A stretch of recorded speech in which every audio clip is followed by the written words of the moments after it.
BTR শান্তি চুক্তি হোৱাৰ পিছতো পুনৰ অস্ত্ৰ সংকট জন্ম লাভৰ জিকি চিকি কৰিছে এই সন্দৰ্ভত আপুনি কি ক'ব?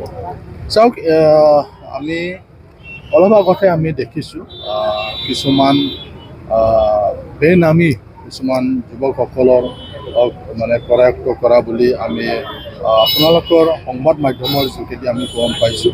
তেওঁলোকে কোন হয়, ক'ৰ মানুহ, কি উদ্দেশ্য তেওঁলোকে লৈছিলে, এই কথাবিলাক আমি এতিয়ালৈকে গম পোৱা নাই।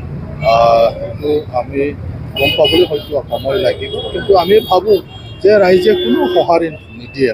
কাৰণ আপোনালোকে দেখিছে যে বিটিআৰ চুক্তি হোৱাৰ পিছত দুই এজন যুৱকসকলে হাতত অস্ত্ৰ লৈ পেলাই পুনৰ আন্দোলন কৰিম বুলি তেওঁলোকে যদিও চেষ্টা কৰি আছে, বহুতবাৰ তেওঁলোকে মানে সফল হোৱা নাই। প্ৰত্যেকবাৰতে বিফল হোৱাটো আমি দেখিবলৈ পাইছোঁ। কাৰণ আমাৰ ৰাইজে এতিয়া তেনেকুৱা অস্ত্ৰ সংগ্ৰাম নিবিচাৰে।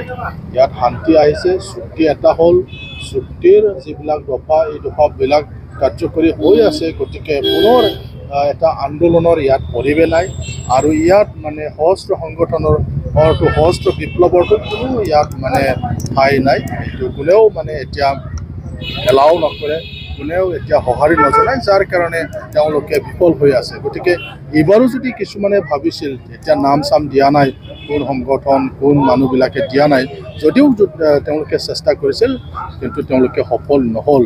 যাৰ কাৰণে তেওঁলোকে নিজকে বাধ্য হৈ পেলাই প্ৰশাসনৰ ওচৰত তেওঁলোকে ধৰা দিছে বা প্ৰশাসনৰ ওচৰত তেওঁলোকে চাৰেণ্ডাৰ হ'বলৈ বাধ্য হৈছে।